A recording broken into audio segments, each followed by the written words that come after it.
Hello guys, आज हम देखने वाले हैं चौपाई की परिभाषा या फिर लक्षण कह सकते हैं और उसका एक एग्जाम्पल विथ मात्रा। मैं बताऊंगी आपको कि मात्राएं कैसे लगानी हैं और आपको वही एग्जाम्पल याद करना है। मोस्ट इंपॉर्टेंट रहता है फॉर बोर्ड एग्जाम। 3 मार्क्स का क्वेश्चन आता है, आप क्वेश्चन पेपर उठा के देख लीजिए, हर बार चौपाई या छंद में से एक टॉपिक पूछा जाता है। तो चलते हैं डेफिनेशन की तरफ। इसके लक्षण या परिभाषा क्या है? चौपाई एक सममात्रिक छंद होता है। पहले तो ये याद रखिए कि चौपाई क्या है, एक सममात्रिक छंद है। इसमें 4 चरण होते हैं, प्रत्येक चरण में 16-16 मात्राएं होती हैं।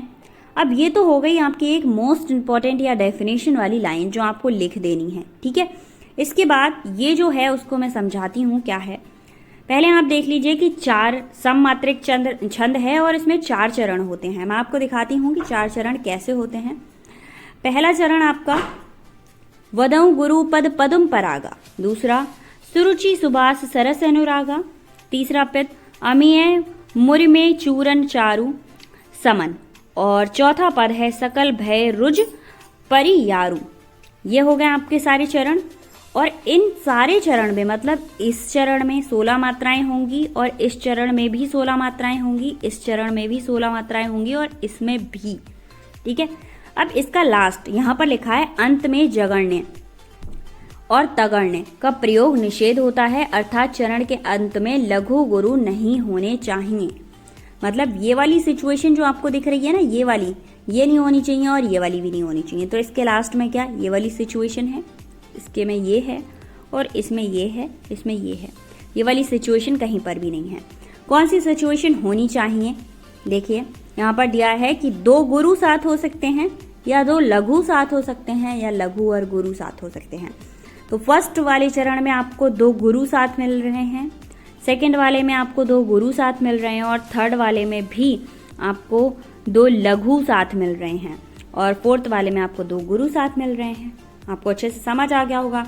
अब मैं आपको बताती हूँ कि आपको मात्राएं कैसे लगानी हैं। पहला चरण आपका हुआ ये वदौ गुरु पद पदुम परागा। आपको मात्राएं लगानी स्टार्ट करनी है तो हम इसको बोलते हैं लघु, और जो ऐस या डा जैसी आकृति बनती है ये वाली, इसको बोलते हैं गुरु। ये 2 मात्राओं को प्रेजेंट करता है और ये 1 मात्रा को प्रेजेंट करता है। तो यहाँ पर हम मात्राएं लगाना शुरू करेंगे। वंदौ में वा पर अंक की बिंदी है, इसीलिए हम डा वाली आकृति बनाएंगे तो जो 2 मात्राओं को प्रेजेंट करेगा और इसे हम क्या कहते हैं, गुरु कहते हैं। इसके बाद दा पर कोई मात्रा नहीं है, ऊपर चंद्र बिंदु है तो चंद्र बिंदु पर मात्रा नहीं लगती है, इसीलिए हम लघु और लघु का इस्तेमाल करेंगे।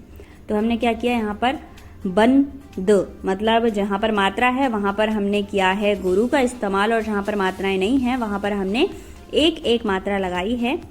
नेक्स्ट गुरु, तो छोटे ऊ की मात्रा हो या बड़े ऊ की मात्रा हो, दोनों ही मात्राओं में काउंट नहीं होते। वहां पर केवल एक लघु लगा दिया जाता है, मतलब सिंगल मात्रा ही लगती है, 1 और 1 मतलब 2 हो गए।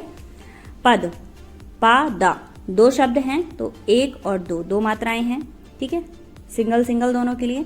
नेक्स्ट है पदुम, तो मैंने आपको बताया ऊ में कोई भी मात्रा नहीं लगती है तो सब क्या हुआ, एक मात्रा लग गई। उसके बाद परागा में पा वर्ड पर 1 मात्रा, रा पर आ की मात्रा है, इसीलिए यहाँ पर हमने गुरु का इस्तेमाल किया है।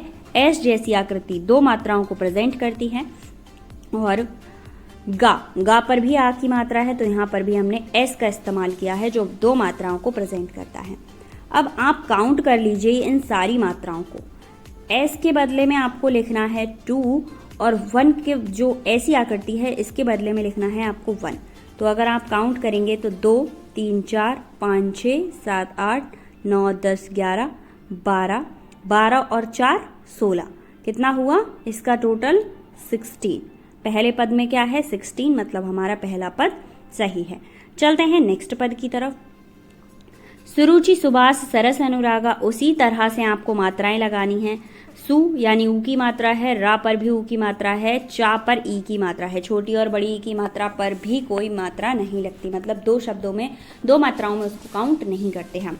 तो यहाँ पर सिंगल यानी लघु लग जाएगा।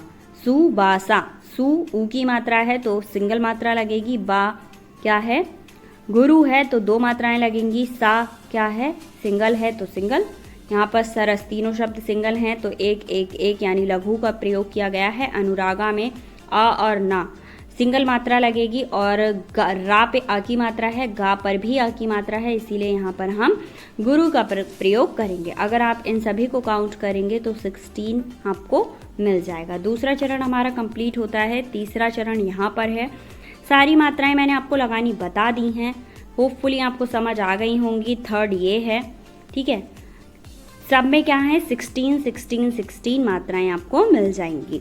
ये चारों चरण अच्छे से याद कर लेना और यही याद कर लेना, या फिर हनुमान चालीसा की एक चौपाई है उसको आप याद कर सकते हैं, वो भी आपको अच्छे से समझ आनी चाहिए। मिलते हैं नेक्स्ट वीडियो में दोहा के साथ। Thank you so much. अगर आपके फ्रेंड्स को इसकी ज़रूरत है तो शेयर ज़रूर करना।